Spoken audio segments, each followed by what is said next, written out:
Conversa, yo no quiero conversar contigo, ni tampoco quiero conversar contigo, entiendan. No quiero conversar simplemente con nadie. Ya me voy de esta casa, no aguanto más. Porque yo ya tengo edad suficiente para hacer lo que quiera. Si ustedes no me van a dar su cuidado, yo me voy a vivir solo. Para con eso. No puedo calmarme, yo ya no estoy para esto. Me voy, simplemente me voy. Dios perdone por lo que antes fui. Mi vida no está bien, Señor, hoy te fallé. Muy buenos días, un feliz sábado para todos. El tiempo avanza y es necesario que la palabra del Señor sea sembrada en nuestros corazones y ella pueda germinar y hacer la obra de la cual el Señor anhela que se haga en nosotros, que es la transformación de nuestras vidas a la semejanza de nuestro Rey y Señor Jesucristo. Apreciada iglesia, hoy estamos aquí reunidos como pueblo de Dios y como predicadores del Evangelio eterno. ¿Y qué cosa es el Evangelio? Nuevas noticias.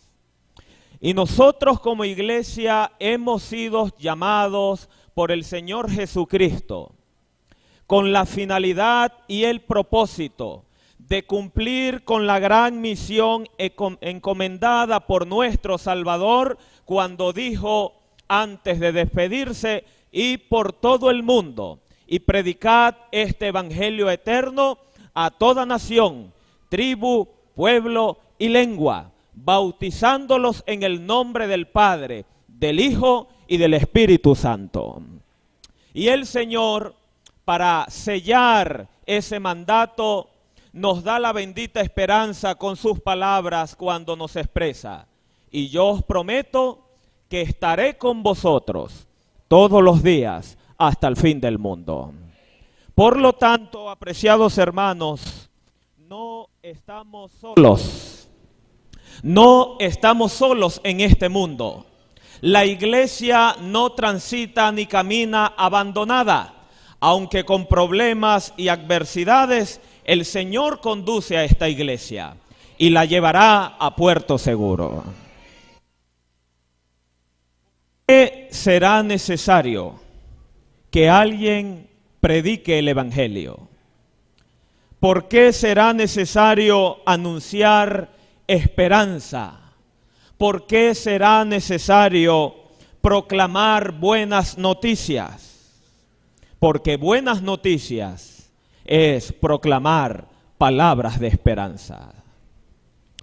Cuando observamos la historia de este mundo en la actualidad donde nos encontramos, el tiempo en que vivimos no nos muestra o no nos invita a tener ningún tipo de esperanza. En la circunstancia donde nos encontramos, no pareciera haber motivo alguno para que ninguna persona sobre esta tierra albergue esperanza en su corazón. Cuando observamos el planeta totalmente destruido, los científicos que no creen en Dios han llegado a decir y a confirmar que muy pronto algo va a acontecer en este mundo y la vida sobre este planeta va a llegar a su fin. Los que no han creído en la palabra de Dios, aún lo que indica la naturaleza misma, lo que indica el mundo, les está advirtiendo a esta humanidad que algo terrible está pasando o va a suceder muy pronto. La capa de ozono totalmente destruida. La naturaleza cambiada de una manera tal que el ser humano no puede explicar. Aguas contaminadas han llevado a muchos futuristas a decir que la próxima guerra sobre este mundo no será por petróleo, sino por agua. Así que cuando el ser humano coloca su mirada en este mundo y en las cosas de la naturaleza, no hay buenas noticias. no hay buenas esperanzas. Y si miramos otro escenario, que ya el ecológico no nos brinda ninguna esperanza alguna, y comenzamos a fijar nuestra mirada en la sociedad, las noticias empeoran. Apreciados hermanos, la inmoralidad nos ha venido arropando poco a poco.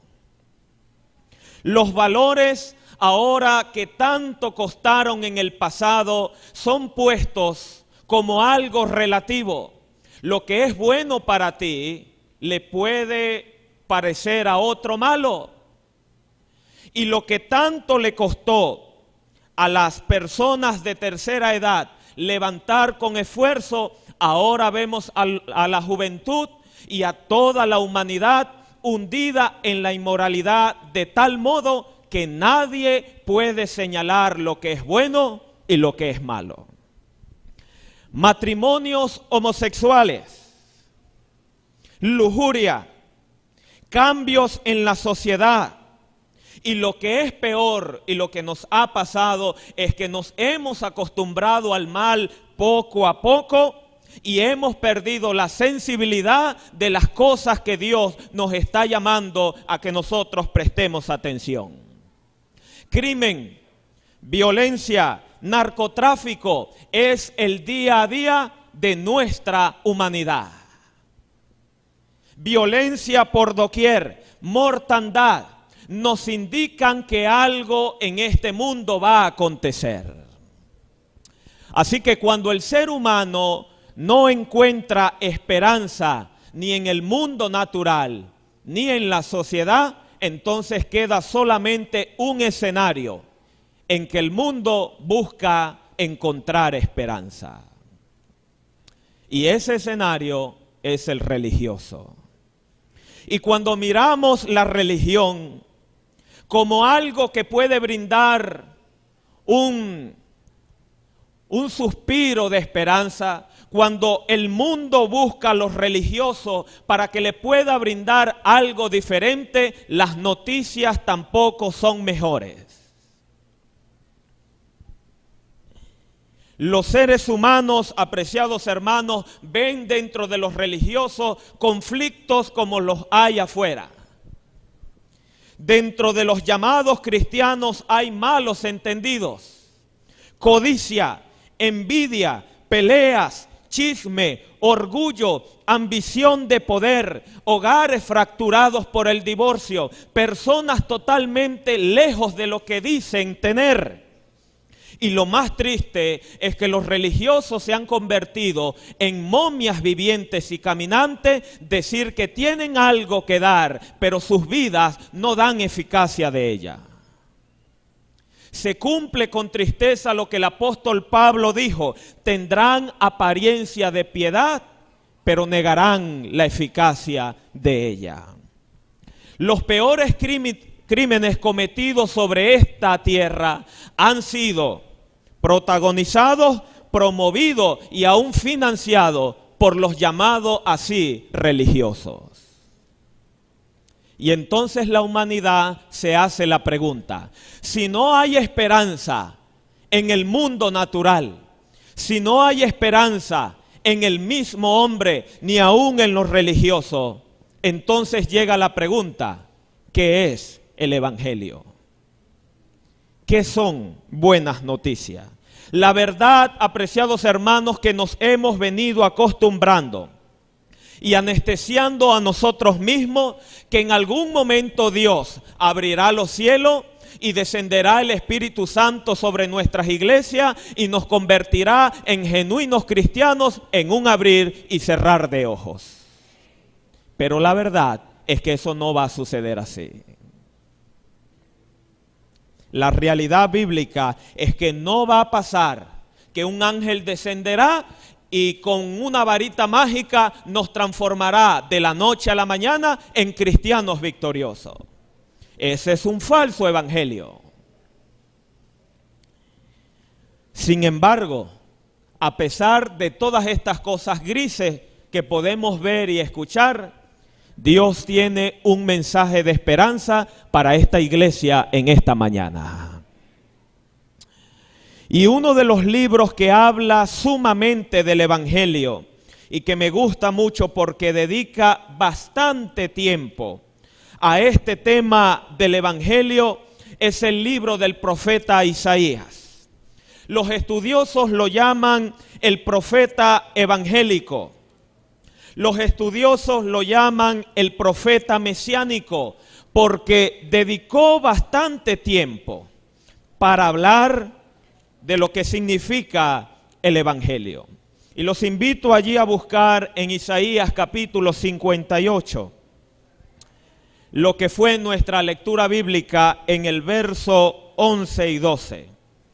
Isaías capítulo 58, el verso 11 y el verso 12.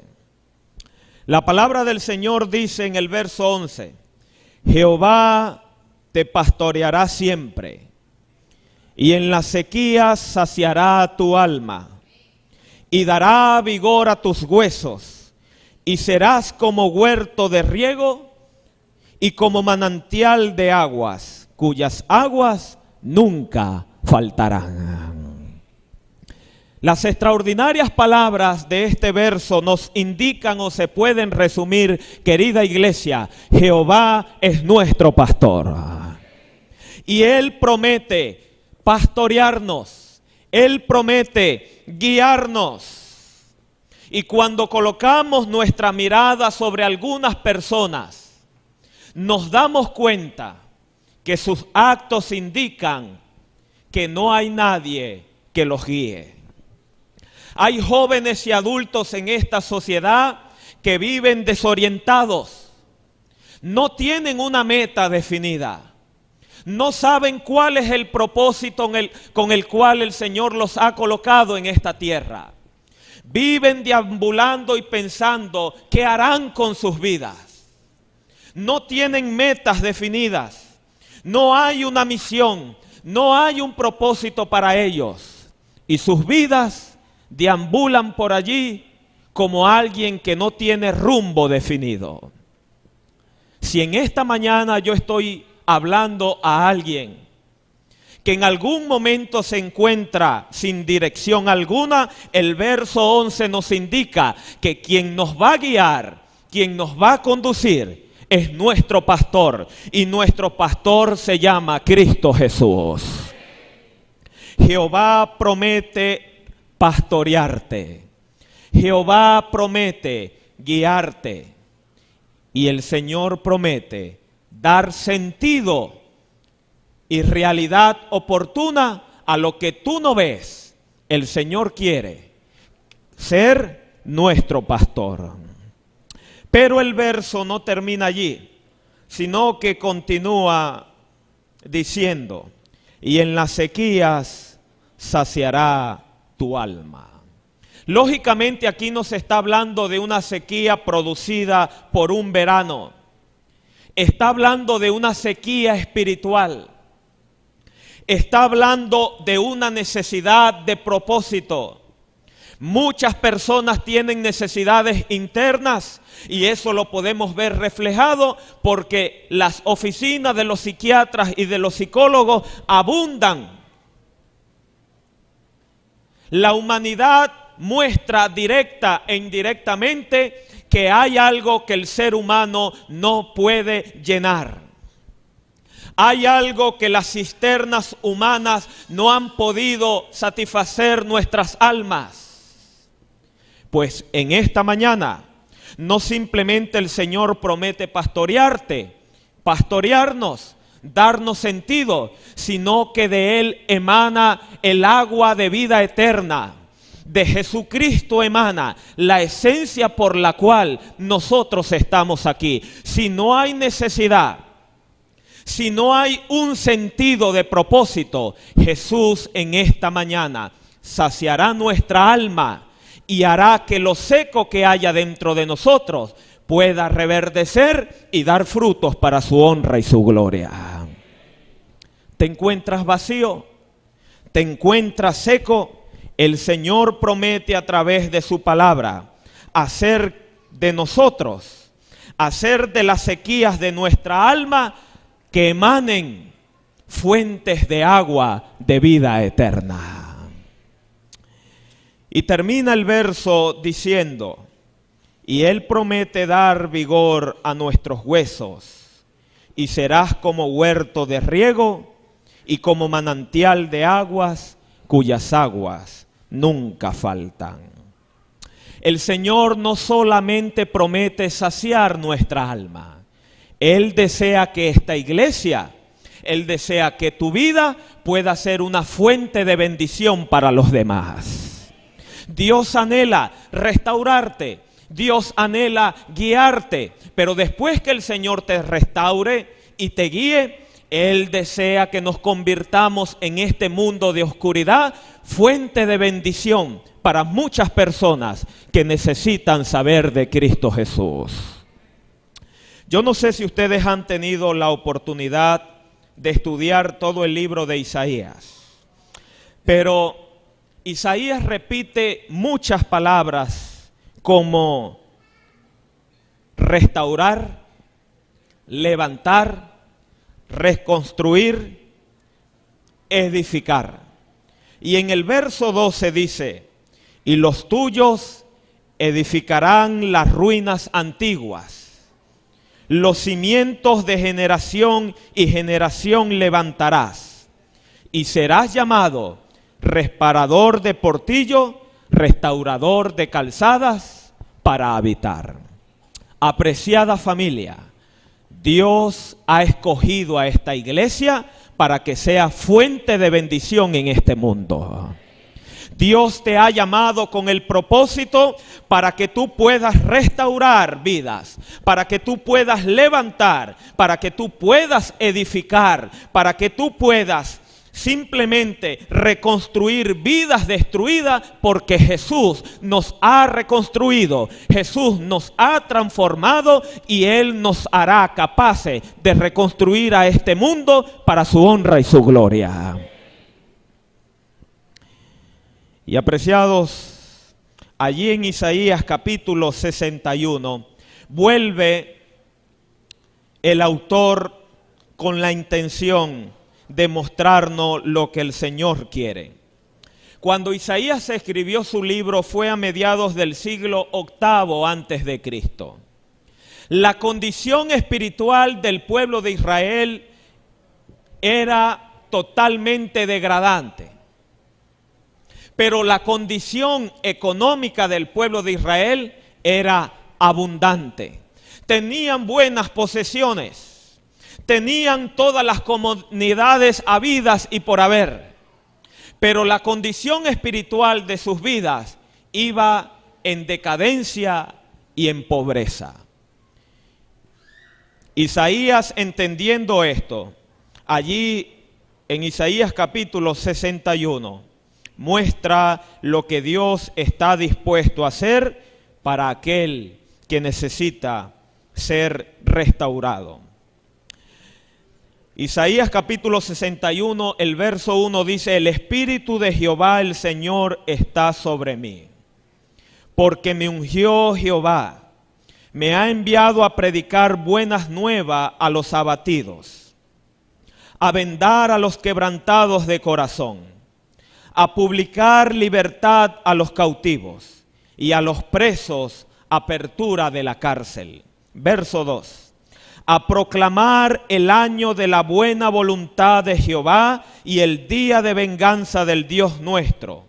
A consolar a los enlutados, a ordenar que los afligidos de Sión se les dé gloria en lugar de ceniza, óleo de gozo en lugar de luto, manto de alegría en lugar del espíritu angustiado, y serán llamados árboles de justicia, plantíos de Jehová para gloria suya.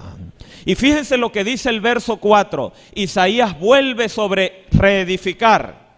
Reedificarán las ruinas antiguas y levantarán los asolamientos primero, y restaurarán las ciudades arruinadas, los escombros de muchas generaciones. Dios desea levantar a esta iglesia para mostrar la eficacia de la transformación en Cristo Jesús.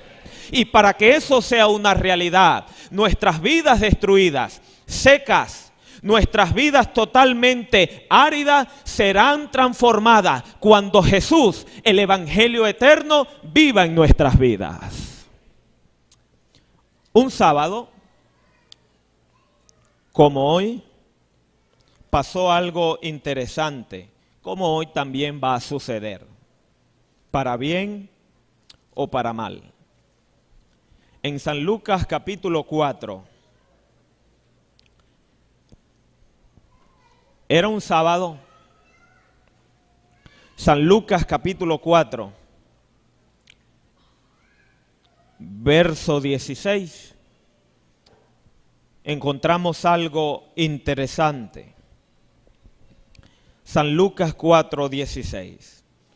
Vino a Nazaret donde se había criado, y en el día de reposo entró en la sinagoga conforme a su costumbre, y se levantó a leer. ¿Saben ustedes cuál es el libro del Antiguo Testamento más citado en el Nuevo Testamento? El libro de Isaías. ¿Qué libro estaba leyendo el etíope cuando se consiguió con Felipe? El libro de Isaías. ¿Y qué libro se le va a dar ahora al Señor Jesús en el sábado para que lo lea? El libro de Isaías. Esto nos indica de que hay muchas cosas especiales en este libro que debemos de estudiar. Verso 17. Y se le dio el libro del profeta Isaías, y habiendo abierto el libro, halló el lugar donde estaba escrito: el Espíritu del Señor está sobre mí, por cuanto me ha ungido para dar buenas nuevas a los pobres. Me ha enviado a cenar a los quebrantados de corazón, a pregonar libertad a los cautivos y vista a los ciegos, a poner en libertad a los oprimidos, a predicar el año agradable del Señor. ¿Qué es esto, hermano? Esto significa el Evangelio hecho carne. El Evangelio no significa otra cosa que Jesús es la esperanza de la iglesia.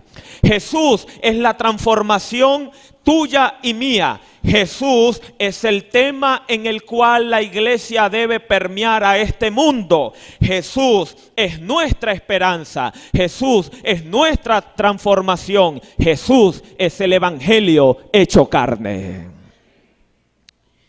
Y apreciados hermanos, Cristo está en esta mañana aquí en medio de nosotros. Y está a través de su Espíritu Santo para hacernos entender que evangelio no simplemente son unas meras doctrinas en las cuales creemos. Evangelio no es saber ciertas cosas de la Biblia. El verdadero evangelio significa lo que Jesús ha hecho en nuestra vida. El evangelio verdadero significa que si has sido pobre, en Él somos ricos. Que si has sido pecador, en Él somos perdonados. Que si estás abatido, Él nos levanta. Que si estás acongojado, Él te restaura. Y que si estás triste, Él te trae felicidad. Y si estás muerto en tus pecados, Él te traerá a vida eterna. El evangelio significa transformación en una persona, en un ser. Esa persona está en medio de nosotros. Esa persona es Cristo Jesús. El verso 18 indica: el Espíritu del Señor está sobre mí, por cuanto me ha ungido para dar buenas nuevas a los pobres. Me ha enviado a sanar corazones quebrantados. Sanar corazones quebrantados. Hemos sido lastimados por otros, como también hemos lastimado a los demás. En este ir y venir, has afectado a tu esposa y a tu esposo. En este ir y venir, has dicho palabras que han marcado la vida de muchos seres humanos. En este mundo, has criticado y has condenado a los demás. Y esas palabras que has dicho y que también hemos recibido han dejado dolor en nuestra alma. Han dejado resentimiento y tristeza. Han dejado momentos sumamente dolorosos en nuestra vida. Tenemos nuestros corazones cicatrizados y marcados por heridas emocionales. De pronto esperabas de todo el mundo una actitud mala, pero de esa persona que tú nunca pensaste, en algún momento te ha lastimado, te ha señalado y te ha criticado. Y nuestros corazones, apreciados amigos, sangran por muchas heridas. Pues Jesucristo es el auténtico sanador de los corazones. Y Él está en esta mañana en medio de nosotros para curar nuestros corazones. El abismo que te separa de tu hermano y de tu hermana, las palabras hirientes que le has dicho a tu familiar, las cosas que has recibido y que no has podido olvidar. El mensaje del Evangelio, apreciados hermanos, es que Jesucristo, aparte de ser nuestro pastor, también es nuestro sanador. Pero nosotros nos convertimos en sus instrumentos, porque recuerden las palabras: y serás llamado reparador de portillo, restaurador de calzadas para habitar. Te hago la pregunta: ¿eres un sanador en las manos de Jesús? Jesús ha sanado tu corazón, ha sanado tus heridas. Si no es así, hoy día sábado, Jesús sanará nuestros corazones. Continúa diciendo el verso 18, otra cosa que vino a hacer Jesús: a pregonar libertad a los cautivos. Les hago una pregunta: ¿cuántos presos fue a visitar el Señor Jesús cuando estuvo en su ministerio aquí en esta tierra? Podríamos decir que a ninguno, que la Biblia no lo registre. Es más, la Biblia indica que ni siquiera fue a visitar a su primo, a Juan el Bautista. ¿Y cómo es que Jesús vino a pregonar libertad a los que están presos? Indudablemente, esta cárcel es de otra naturaleza. Y pues déjenme decirles las siguientes palabras: hay más presos afuera que adentro. Personas esclavas de algún vicio, personas esclavas por el remordimiento, personas esclavas por el pecado, personas aparentemente libres, pero esclavos de algo o de alguien. Personas que indudablemente están sujetas a recuerdos y a vicios de los cuales no pueden zafarse. Has tratado miles de veces de hacer las cosas, de liberarte de eso que sabes que está malo, pero no podemos. Pues Jesús no simplemente es el sanador, sino que es el gran libertador de nuestras vidas. Cualquier cosa que te ate a este mundo, cualquier cosa que te tenga preso, te tenga atado y te haga sentir impotente, porque muchas veces has tratado de ser libre por ti, pues en esta mañana Jesús es tu libertador. Y cualquier cosa, por horrible que sea, que te amarre a este mundo, Jesús es el único que romperá las cadenas del pecado y nos hará victorioso en su nombre. Porque Él lo dijo en su palabra: y conoceréis la verdad, y la verdad os hará libre. Pues en esta mañana, querido amigo que me escuchas a través del internet, mi querido hermano que me escuchas aquí en la iglesia, Jesús será siempre nuestro libertador. Y Él promete en esta mañana liberarte de lo que te tiene preso. Puedes aparentar al mundo que estás bien, pero el Señor conoce nuestras vidas. Pero al conocer nuestras vidas no señala, no critica, sino que con su poderosa mano te traerá sanidad y también te dará la libertad y la victoria sobre el pecado. Sigue diciendo y termina el verso 18 con estas palabras. Y vine a dar vista a los ciegos, a esos ciegos espirituales, aquellos que son capaces de ver el error de los demás, pero no el de ellos mismos. Esos ciegos que son incapaces de reconocer sus faltas y sus errores. Esos ciegos que son incapaces de decir, no debí de hablar de esta manera, no debí de actuar de esta manera. La culpa siempre es de los demás, la culpa siempre es de aquel que está al lado, pero nunca de ellos. Son guías de ciego, aunque ellos mismos están ciegos. Siempre el error fue de los demás, siempre el fracaso fue de los demás. Mas Jesús en esta mañana te dice que Él da vista a los ciegos espirituales para que puedas percibir tus errores, para que puedas percibir la necesidad que tenemos de ese Dios y que en Él encontramos vista espiritual para poder contemplar que solamente la solución está en Cristo Jesús.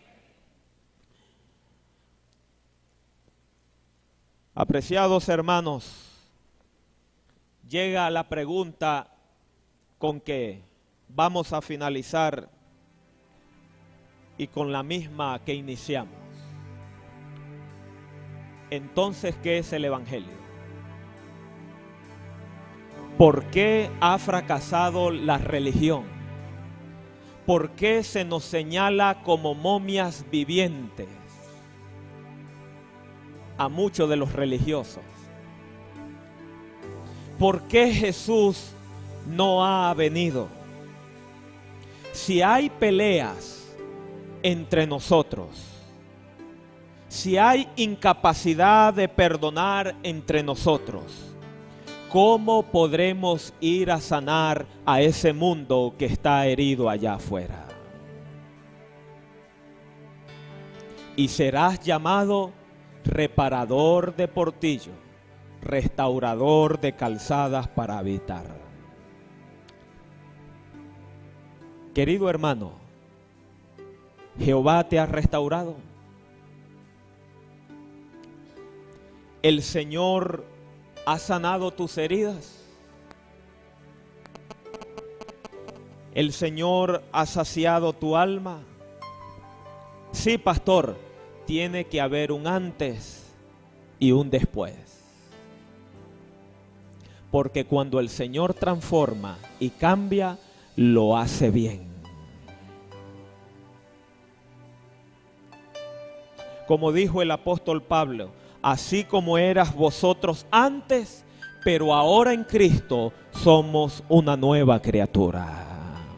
No es que se acaban los problemas, no es que se acaban las dificultades, no es que se acaban las luchas y que nunca más vas a volver a pecar.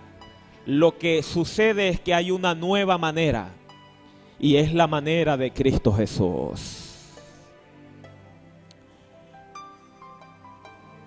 ¿Cuántos ese sábado fueron libres? Porque era un sábado como es hoy. El verso 20 dice, y enrollando el libro, lo dio al ministro y se sentó. Y los ojos de todo en la sinagoga estaban fijos en él. Verso 21. Comenzó a decirles, hoy se ha cumplido esta escritura delante de vosotros. Hoy Jesús está en medio de nosotros. ¿Cuántos ese día fueron libres? ¿Cuántos ese día prestaron atención al llamado del Señor? Verso 28 dice lo que aconteció tristemente y lo que acontecerá en esta mañana para algunos y para otros no. Al oír estas cosas, todos en la sinagoga, en la iglesia, en sábado, se llenaron ¿de qué? Esos adventistas en ese tiempo se molestaron por lo que Jesús les estaba diciendo. Y levantándose, ¿qué hicieron con él? Le echaron fuera de la ciudad y le llevaron hasta la cumbre del monte sobre el cual estaba edificada la ciudad de ellos. ¿Para qué cosa? Para matarlo. Después del sermón, lo que hizo la feligresía con el Señor Jesús fue intentar matarlo.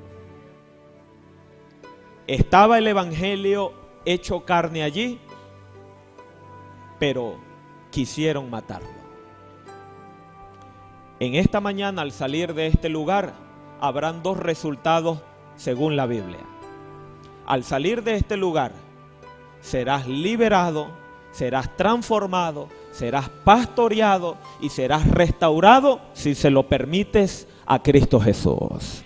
La otra cosa que va a suceder es que vas a tomar a Jesús y lo vas a tirar por un barranco. Y tomar a Jesús actualmente y echarlo por un barranco significa que tomar todas estas palabras, ponerla a un lado y seguir siendo la misma persona que eres. Pues en esta mañana esas estadísticas pueden cambiar, porque podemos salir todos de este lugar entendiendo que nuestra única esperanza y que el verdadero evangelio significa una vida transformada por Cristo Jesús. Saben que el sábado no simplemente es un día de adoración. Según lo que hemos estudiado, es un día de sanidad, un día de libertad y un día de perdón.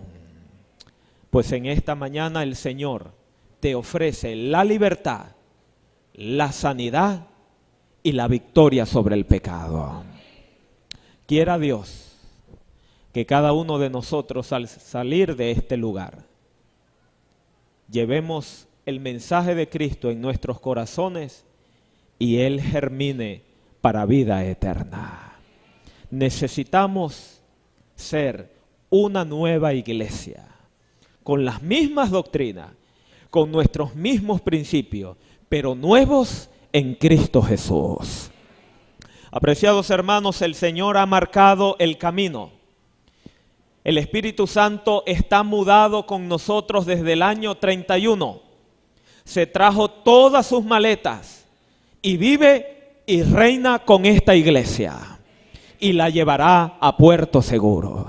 ¿Quieres ser parte de este gran movimiento que llegará hasta el reino de los cielos?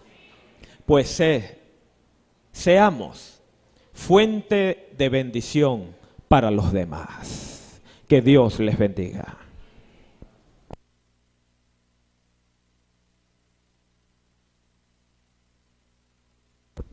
Bien, mis hermanos, les invito a que nos coloquemos de pie y con ánimo cantemos nuevamente el himno 235. Himno 235.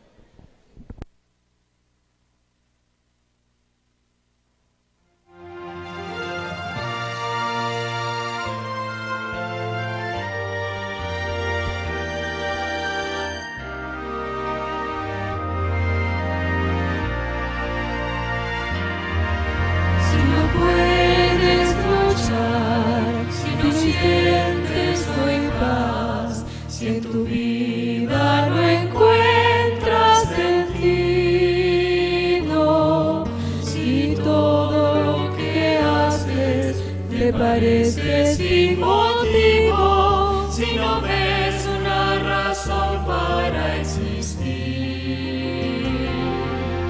Alguien hay que te ve, te conoce muy bien. Alguien puede llenar tu vacío. Es Jesús, quiere caminar contigo. Solo tú se lo puedes permitir. En Jesús encontré la razón de creer, la razón de vivir y ser feliz. Nada hay, nada existe, nada llenará tu ser como Jesús, tu amigo y Salvador. Hoy yo puedo confiar y mi vida entregar. Hoy yo puedo hallar el camino. Es Jesús quien a salvarme vino. Es Jesús a quien hoy podré sentir. En Jesús encontré la razón de creer, la razón de vivir y ser feliz.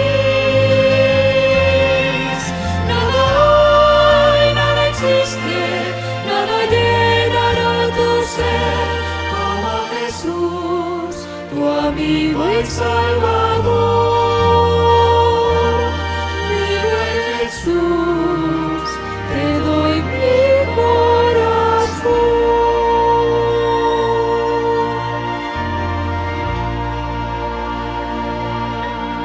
Amén.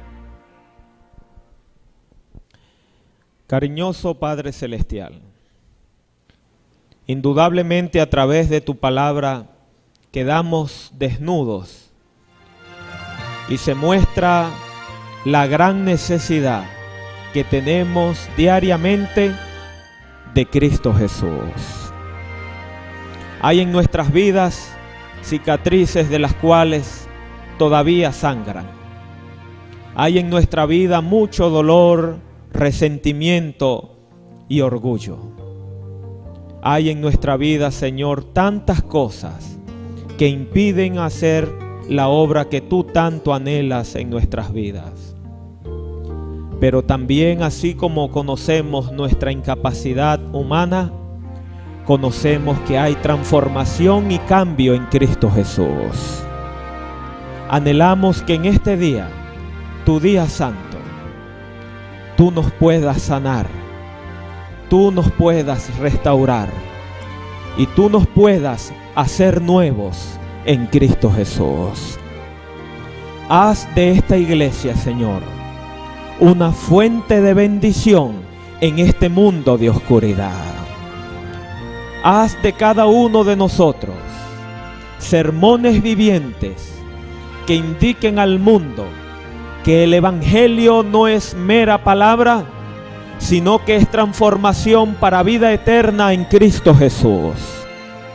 Y permite que mientras regresa, nosotros podamos cumplir la gran misión de la predicación del Evangelio eterno.